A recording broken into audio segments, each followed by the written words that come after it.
That's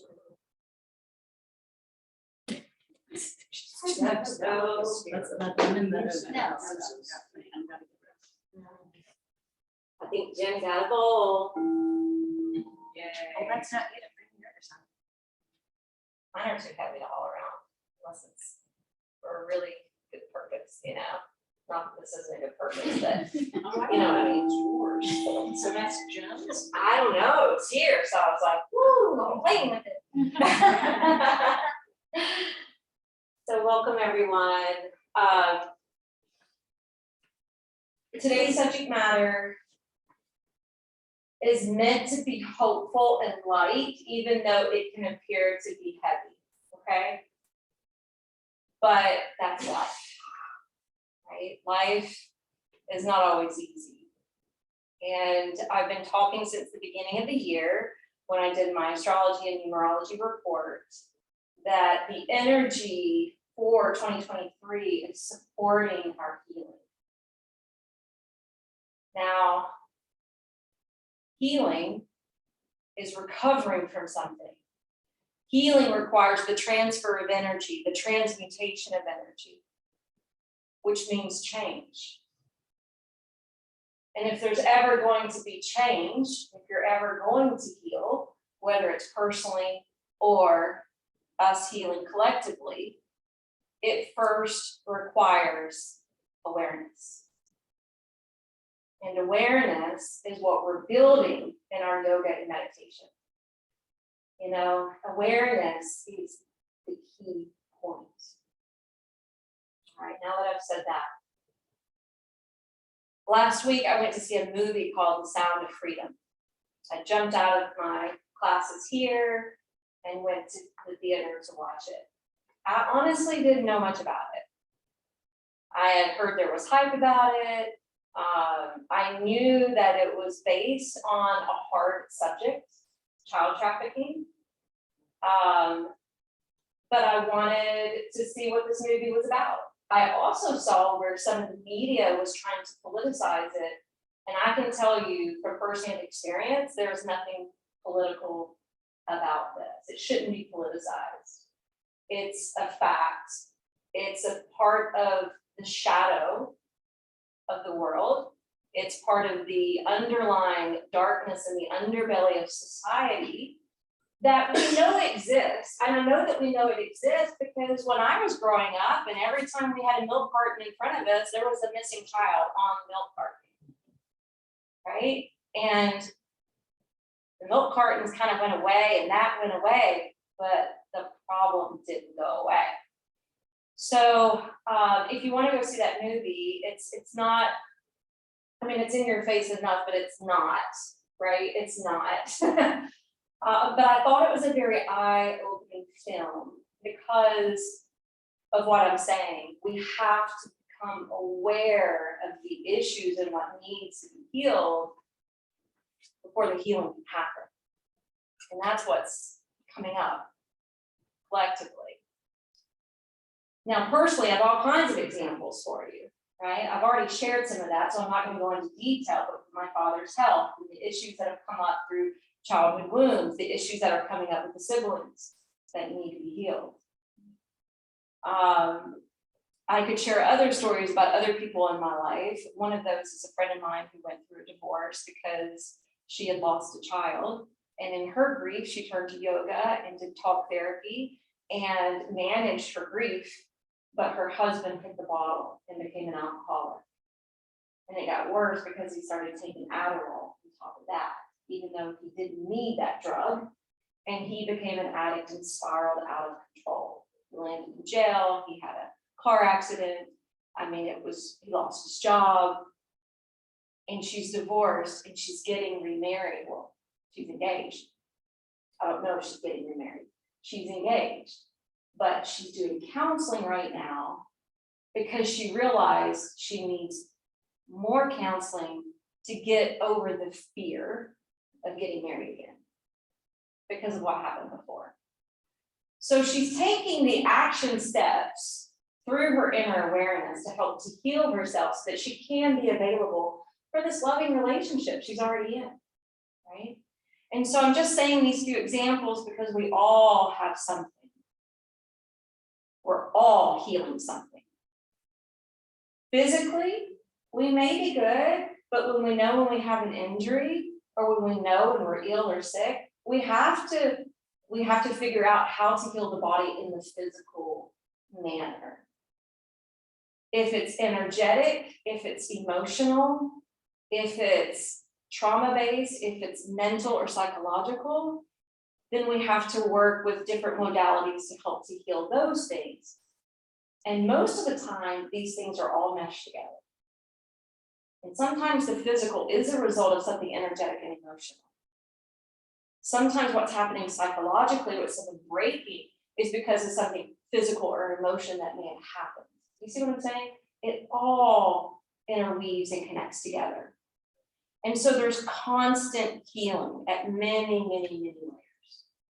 And the last thing I'm going to say, and this is going to be hard to hear, but when I spoke on this subject yesterday, there was a woman at a different location who came up to me after class. And I noticed she was really resonating with what I was saying, and she was nodding and she was smiling at times, and then she was crying at times. And she stayed after class and she said, you know, I'm so glad I came today. And I'm so glad I heard this message. And I'm so glad you're talking about it. She goes, do you have a few minutes? I said, yeah. And she goes, well, I am currently taking care of my stepfather, because all my siblings are scattered in other places in the world. And he was my abuser for 17 years. She says, I've talked to my brother about it because he was the one that wasn't abused. And he can't put himself in my shoes, and he can't relate or understand. And I could cry thinking about her situation right now. She can't put him in a home because she can't afford to put him in a home. She's left. Take care. And that requires so much compassion. But when we were talking about compassion, she said the compassion is not for him. She says, I've talked to him.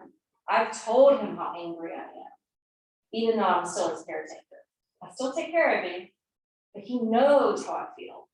And he's never admitted it, he's never talked about it, and he's never apologized for it. So all the compassion is for me.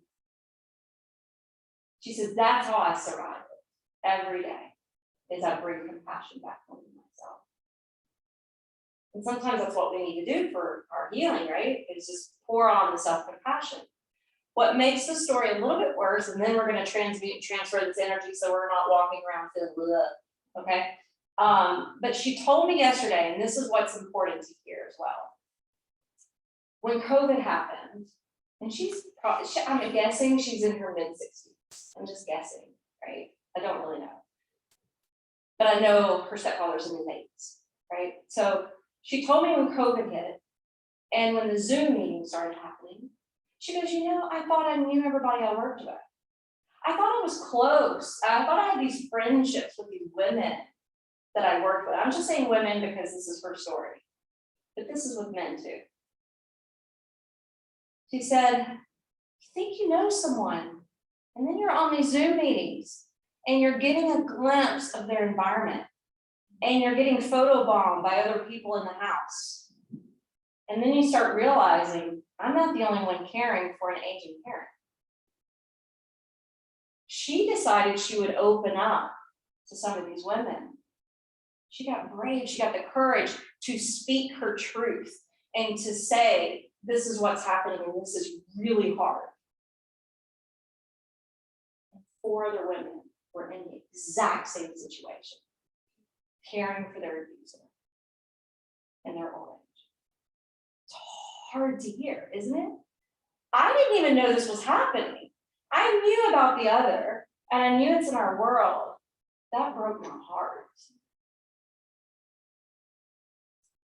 And when I was talking about it with a good friend of mine last night, because we do a show, and I'm like, I've been telling her, let's not talk about this on the show. She's been wanting to talk about it, and I'm like, nope, nope, nope, let's stay positive, positive, positive. And then I called her last night, I was like, we have to do a show. This is an epidemic. And the awareness needs to be out there. It needs to be talked about. We need to uncover it. It's been swept under the rug. Because the only way to heal is to be aware. That brings us knowledge to the situation. And to have the will to change and to act. It has to be talked about. It's ugly. It's dark. But it's real. And I hope this isn't a trigger for anyone. And I know that everyone's like, trigger warnings, but it's real. So healing is the point today.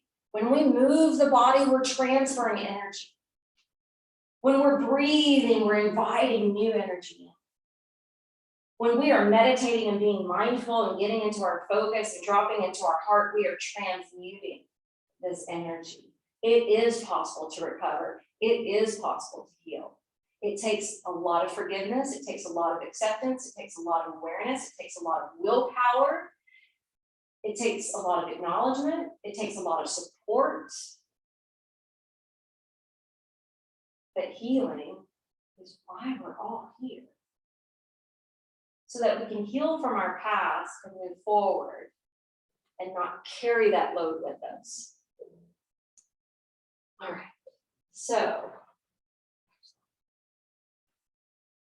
let's begin sitting on a bolster. Find some music.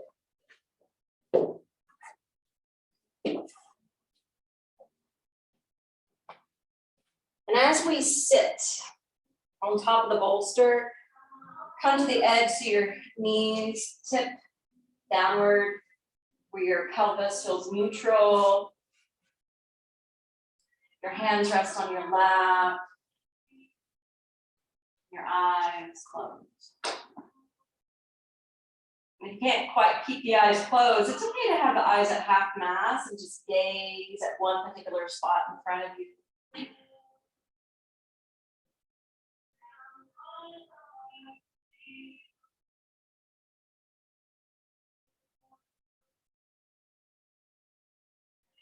The mantra playing right now is may our hearts be open. And a great way to drop into the heart, to allow it to open, is through sitting upright and doing some deep diaphragmatic breaths. So let's start that now.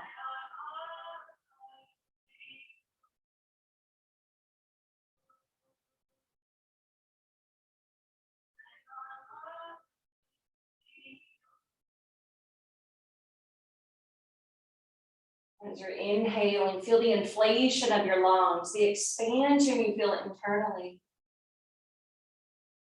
Notice with each exhalation, you don't just expel the breath, but there's a softening, surrendering.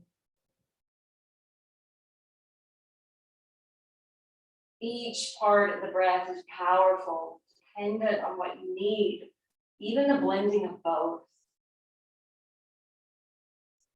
I'd like you to take your left hand over your heart and your right hand on top of that with your thumbs touching and your fingers fanning out to either side of the room like little angel wings.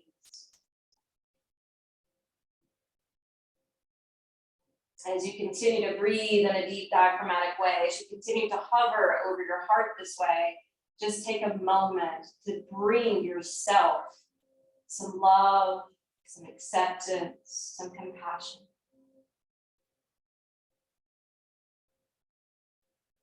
We're all human and we all have a story to share, and we're all healing from something. So be tender with yourself. Even with these postures I'm inviting you into today.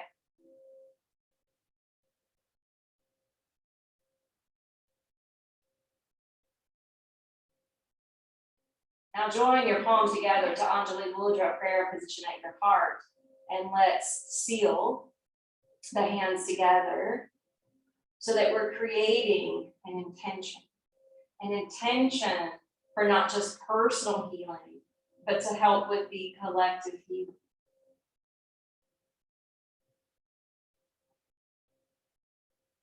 One more deep breath.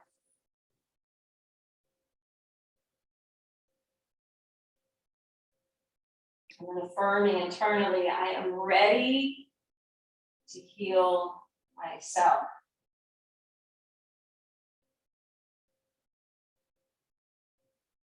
Gently begin to flutter the eyes open. We're going to come away from the bolster and we're going to start standing today.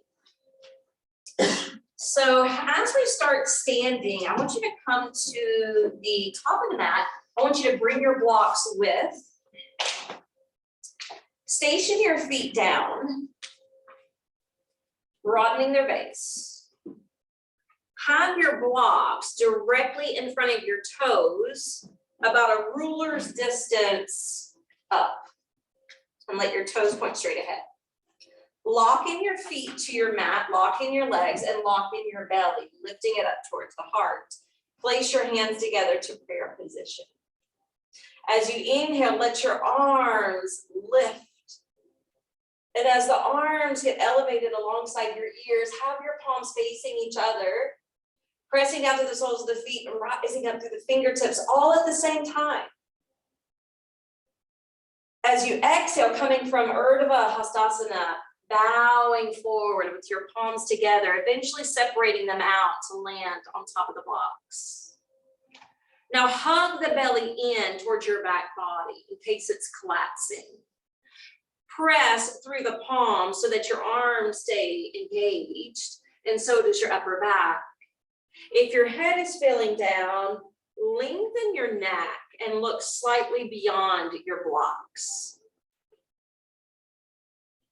Lift through your kneecaps. That was cool. Betsy, I saw it through your pants. So lifting through your kneecaps and notice how it engages the quadriceps here.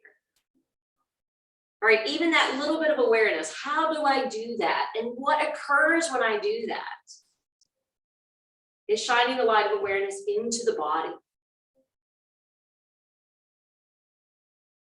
On your next inhalation, separate your hands away from the blocks, drill down to the soles of the feet, circle the arms up to a line alongside your ears to frame your face.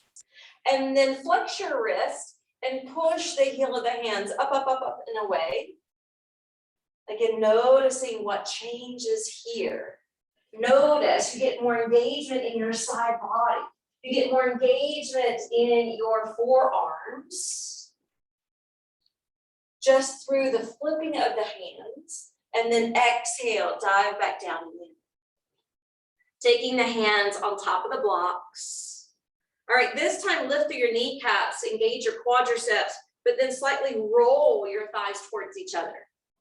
And notice when your thighs slightly roll in, your heels kind of kick out. All right, again, just lighting up our awareness on the physical form. On your next out breath, go ahead and release your hands, your upper body, more into Uttanasana. Hopefully you have that space that you can descend into here.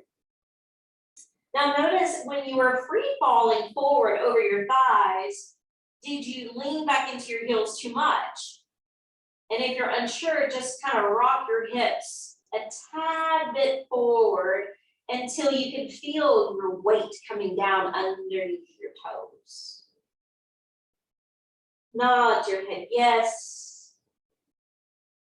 Yes. For therapeutic healing, however it arrives, however you can obtain it, and affirm nothing and no one on this earth can hold me down or back. On your next in-breath, go ahead and bend your knees. And start to lift the arms to Utkatasana, your chair position.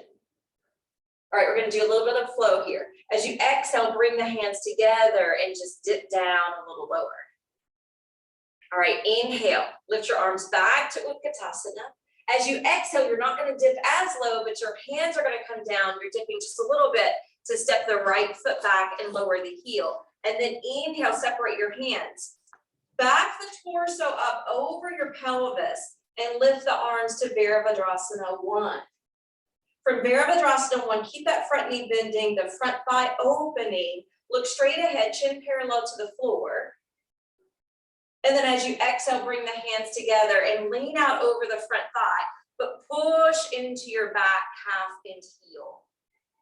All right, inhale, you're going to separate your hands. You're going to erect the spine again over the pelvis, head balancing on the shoulders, shoulders elevated over the hips.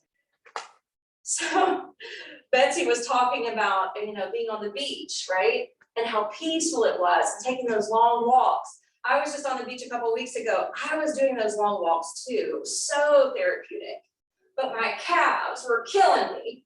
So I knew to do Warrior One the next day or two after that started kicking into my body.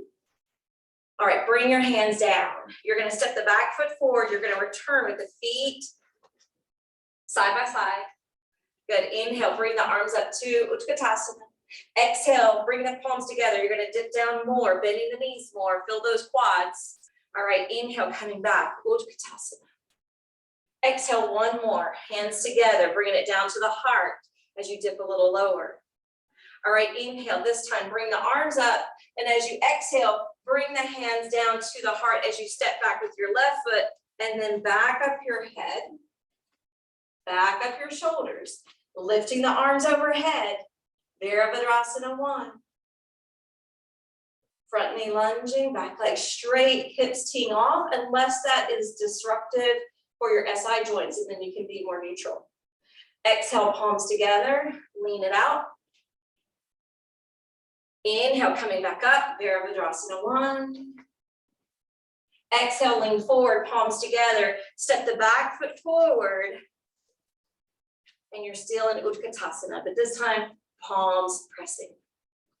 All right, we're gonna lean down and we're gonna take hold of those blocks. We're gonna bring them back alongside the feet, and then we're gonna step back with the right foot, turn down to the right heel, straighten out the left leg.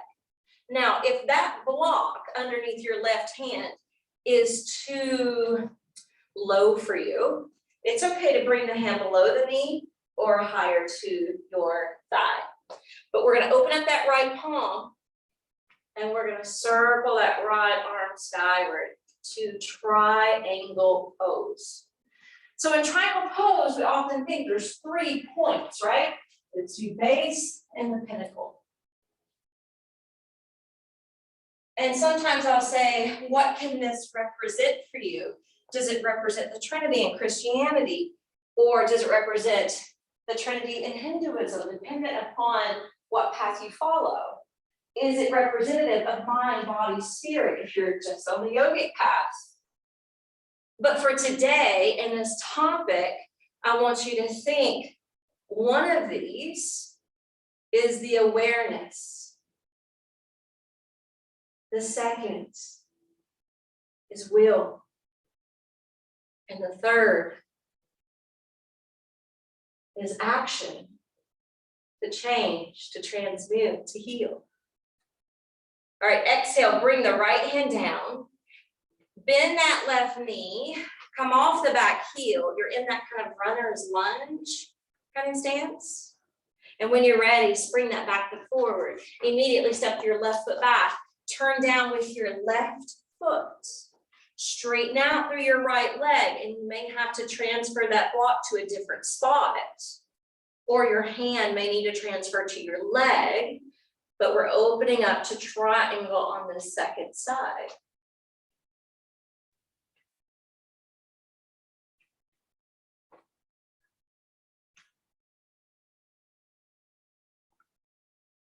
Fan the fingers and energize them on the top hand. And remember the power of the breath and what it can offer. So breathe well. Affirming energy and joy flow down to me. There is great joy when you know you have recovered or healed. Gently bring the left hand down, lunge that right knee, spin off the back heel, come into that runner's lunge position. And then we're gonna separate the blocks away so that we can step into Adho Mukha Svanasana, our downward facing dog. Now in your downward facing dog, keep pushing down through your palms and your feet. Lengthen through the vertebrae and allow your neck to relax. We're gonna focus on our hands.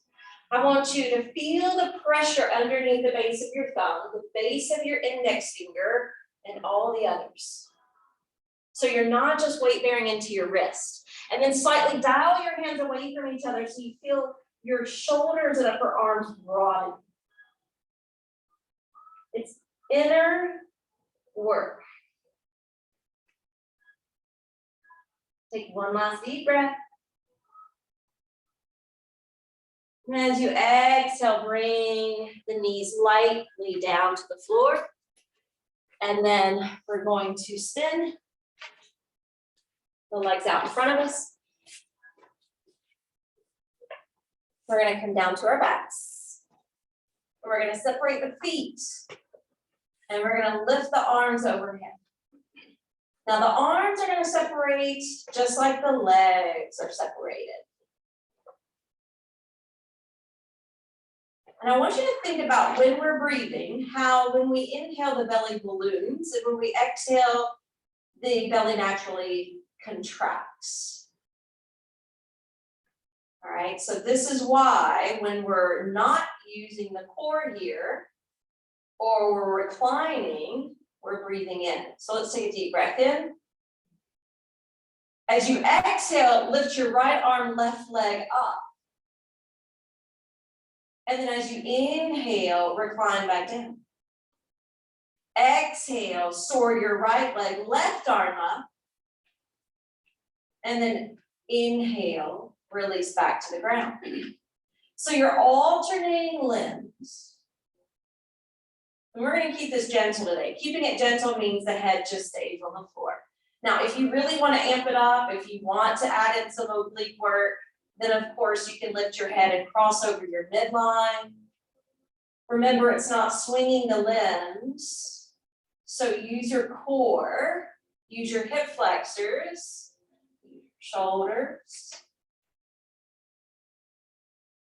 Deliberate, focus, mindful intention. Synchronizing with breath. All right, we're going to end, since we started left leg, right hand, we'll end with right leg, left hand. And then recline down to that star-shaped position. All right, let's give the shoulders some relief. So bring your hands down beside you and walk your feet closer together. Inhale, sail the left leg skyward. You're going to take your hands and clasp the back of your thigh.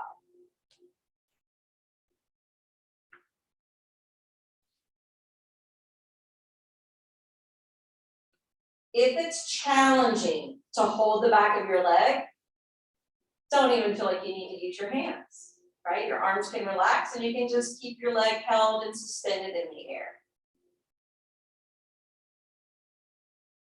Version of Padangusthasana A. Now, even though it's gentle, some of you may be more limber in this department. So if you want to slide your hands towards your calf, you can certainly go ahead to do so.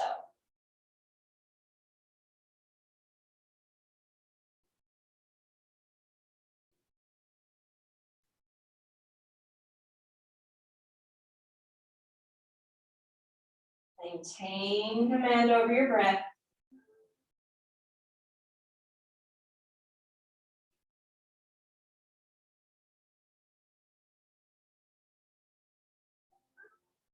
And then exhale, let it go. Once you bring it back down, inhale, right leg, sails up. Your hands can link together to hold it. Again, don't struggle to hold it. If it's too much effort for the arms, just keep the leg up.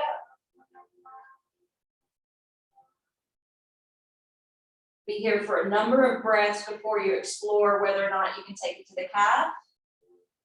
And then if you want to do that, you may.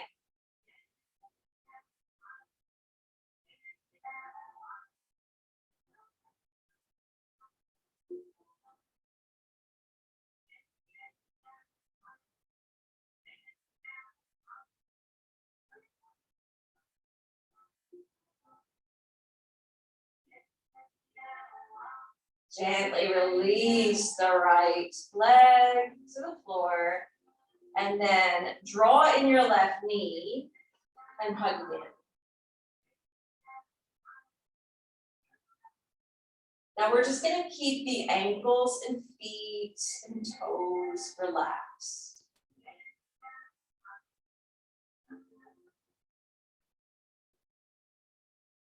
Pay attention to what you're sensing and feeling on the side, with this flexion in the hip and knee.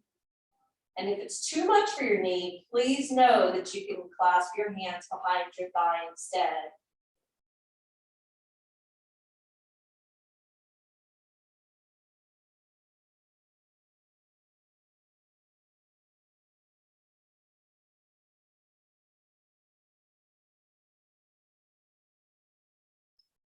Now we're going to loosen up our grip so that the left foot can start to lift towards the ceiling, but we're keeping the left knee bent.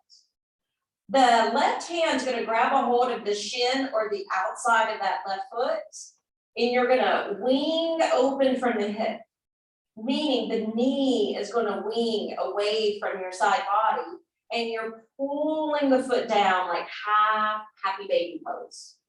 So the knee's coming down towards the floor, the sole of the foot is facing the ceiling.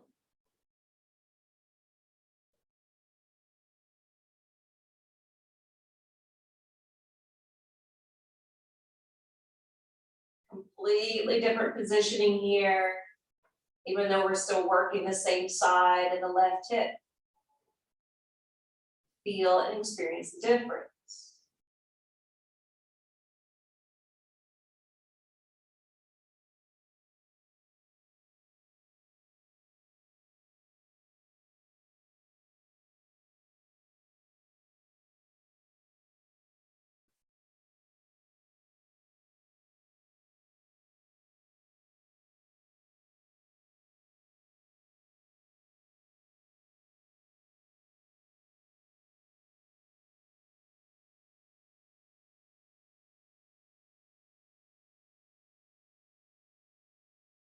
Let's release that side. Take a mini Shavasana.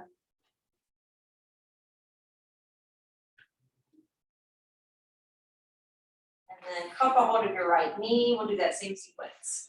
A little bit of hip work now. Hugging the left knee in. Hands can be over or under the knee.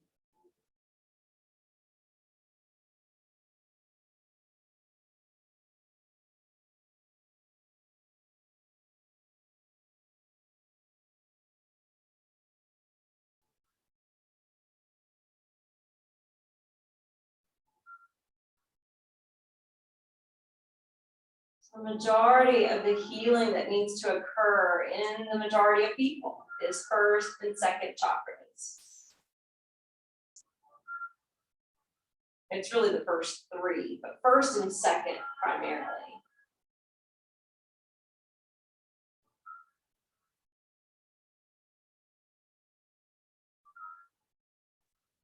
And that's what we've been working with so far.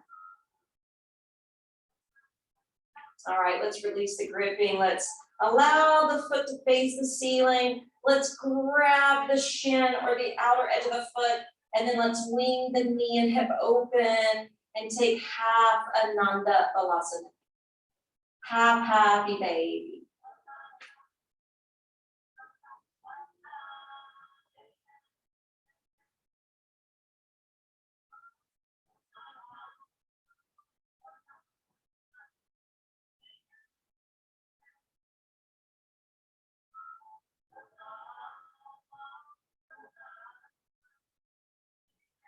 Oh, deep breaths.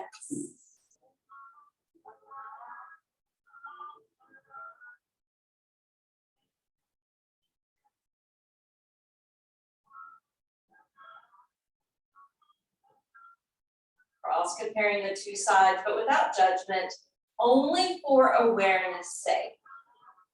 Awareness, I said, brings knowledge. And I can't reiterate enough the knowledge of energetic anatomy and the chakra system. Let's release the right foot. And instead of taking a mini shavasana, we're gonna bend both knees and flatten both feet to the floor. We're gonna move up now into that third field or chakra by lacing the hands behind the back of the head.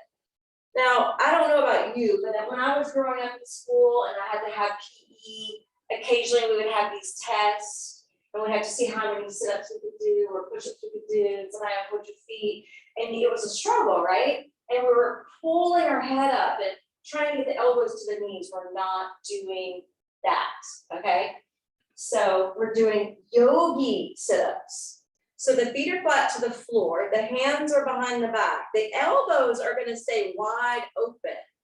And we're only gonna come up as much as we can, all right?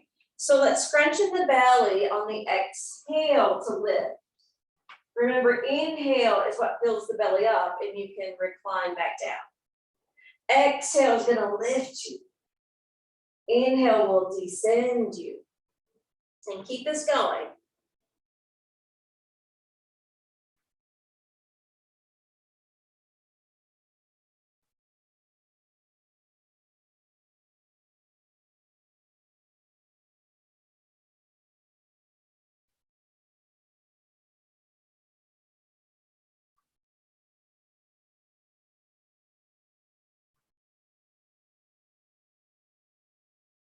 Last two.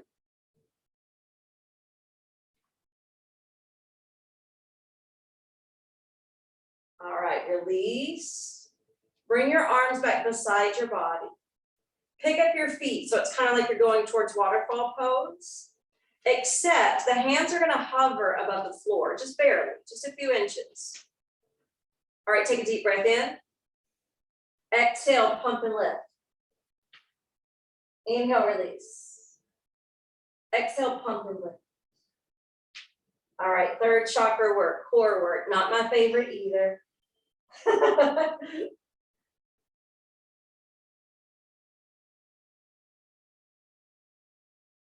Try to do 3 more.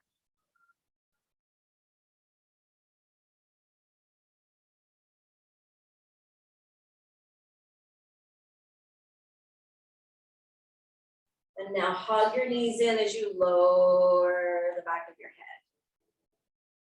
We're gonna turn over onto the belly. And of course, you can bring your head towards the front side of your mat when you do this. Once we roll to the abdomen, if your blocks are in front of you, you actually need to clear that space because we're gonna take the arms in front of us. The legs are gonna lengthen behind us. All right, so even though this is back bending, this is great for the glutes. It's also really good for the core, okay? So on your inhale, we're gonna lift all 4 limbs, head and chest. But I wanna change our awareness of this pose, okay? I want you to turn the toes down and then spread them and push through the balls or the padding of the foot. Reach that towards the back wall. All right, notice how it engaged more muscles. And then I want you to fan your arms out and notice how fanning the arms out can help to elevate the chest more. Breathe, fly, free. Deep breath in, lift up. Deep breath out and lower to the floor. All right, use your hands under your shoulders to push up. When you push up, grab the front of your mat. Roll it up a couple times so you can stack your knees on top. And then I just realized you guys can't see where I'm taking my hand, so I'll spin around this way. Make sure that your toes aren't coming together. Separate your feet out. And then your hands, you can do this from standing. You can do it from standing. Does anybody else need to come to standing to do this pose? Is it hard to feel the knees for anybody? Okay. So your fingers are gonna turn up towards the base of your ribs, and then the heel of your hands are coming toward the top of the buttocks. And notice when you do that already, you're starting to back bend. Because back bend requires hips, shoulders, not just spine. Okay, so you're already back bending. Root your legs and feet, lift your floating ribs, open up the deep cavity of the chest, and take your head back just enough where you feel safe and where you can breathe. Please don't force or fight your body. See where you can be comfortably. Ustrasana camp. And then inhale. Slowly coming up. Release your hands, wiggle the wrist. All right, we're gonna send that mat back out. This is going this. I'm saying this, but I'm not telling you what this is. This blanket we rolled up is going to be stacked behind you for a minute. And we're going to do one more exercise before we roll over it. Okay, so we're going to separate the feet, knees bent, hand hold. We're going to do the seated cat cow. So we're going to bring the head and heart through, let the shoulders squeeze back, let the chin jet up. And then as you exhale, belly in, puff back into your kidneys, back into your shoulder blades, chin to chest. And then continue.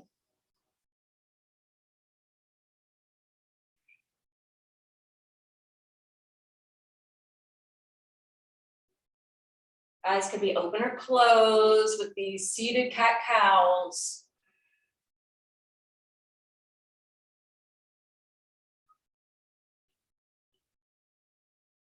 So I want you to think about, there are certain types of healing where you need rest, right?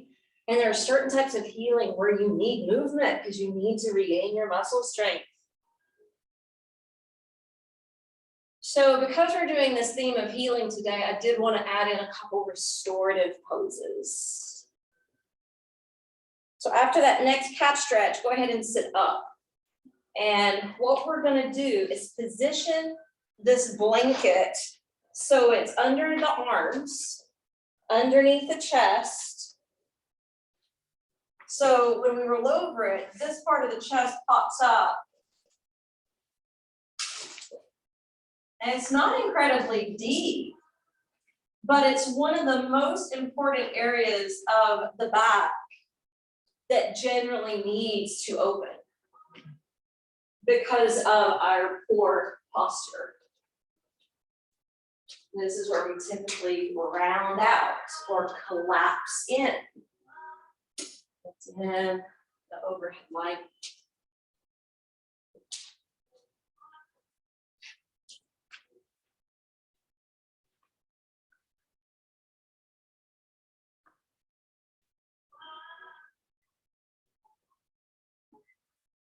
I've been reading this book and it's taken me a long time because I don't have a lot of time to sit and read. And it's one of those books where you can't really, it's not a story. It's very spiritual in nature. It's called the Sophia Code. It's about the divine feminine. And so through this book, there are chapters with different divine feminine energies. And the one that I just started reading last night was based on Tara. Tara shows up in the Hindu culture and the Buddhist culture, and she's considered the goddess of compassion. Now, I'm not ready to continue this talk, but I will say I may do it next week to follow up this theme, because in this chapter, it talks about how the heart is our place to surrender to. Our heart is the place where we truly heal. So that's what I want you to focus on here, your heart. And your breath that can take you into the hermitage and safety of your heart.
Let's go ahead and start to bend the knees. Let's roll away to one side. Let's go off that a little bit. As as you come away from the blanket, I actually want you to unroll it.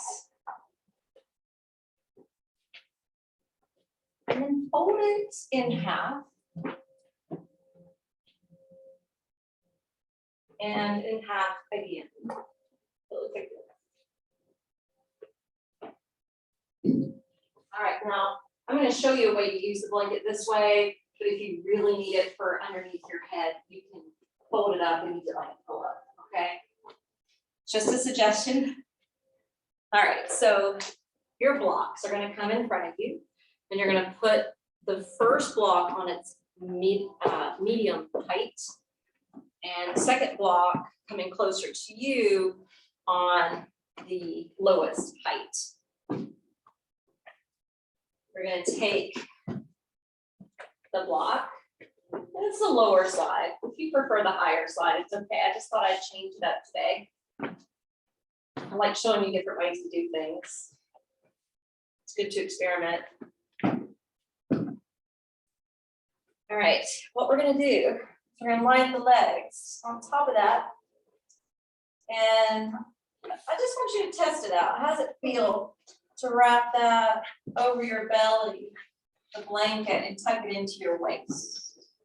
And again, like if you need that blanket for a pillow, transfer it under your head instead.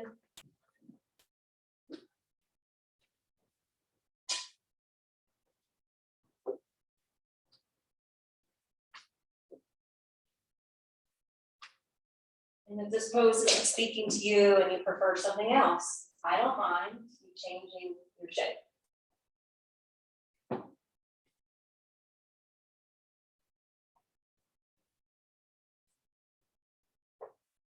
I'm going to leave you with these words. And I want you to form that relationship to your breath. The true meaning of healing is to do the work of becoming whole. We become whole when the damage is no longer controlling our life or choices. We repeat what we don't repair. And it takes awareness, courage, time, love, passion, and commitment to heal. True inner healing is the act of letting go of the past conditioning to embrace the unknown that lies in the future.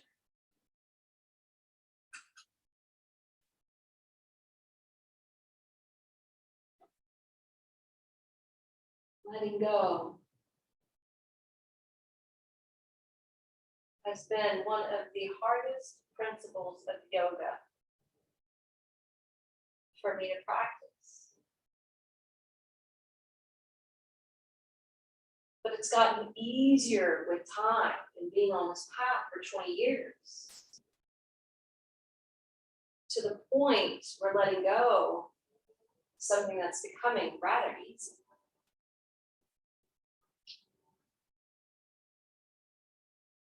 Letting go may be one of your hardest principles to follow in yoga.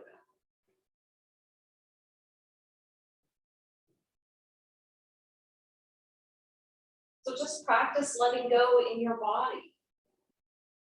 Letting go of the engagement of the muscles. Letting go of the thoughts or visions that want to lure you in, at least for just these few moments of time. Just practice letting go.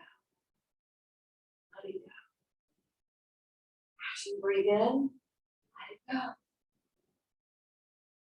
After you notice a thought, let it go.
Begin to deepen the flow of our breath.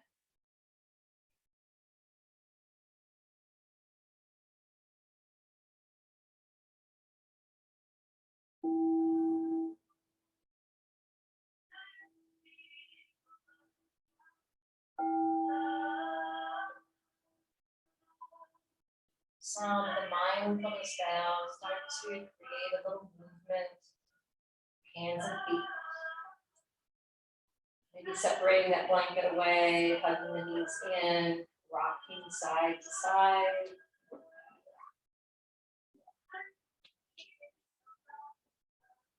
Finding your way up to a comfortable seat.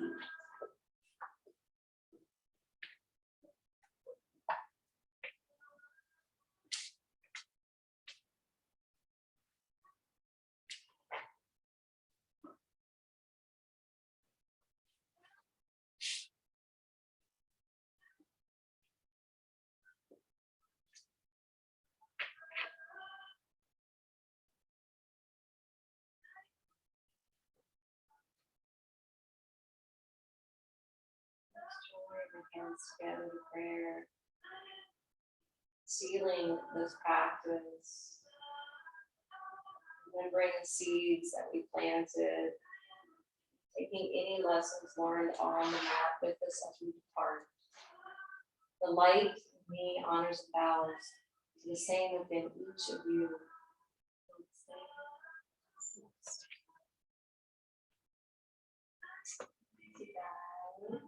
Thank you.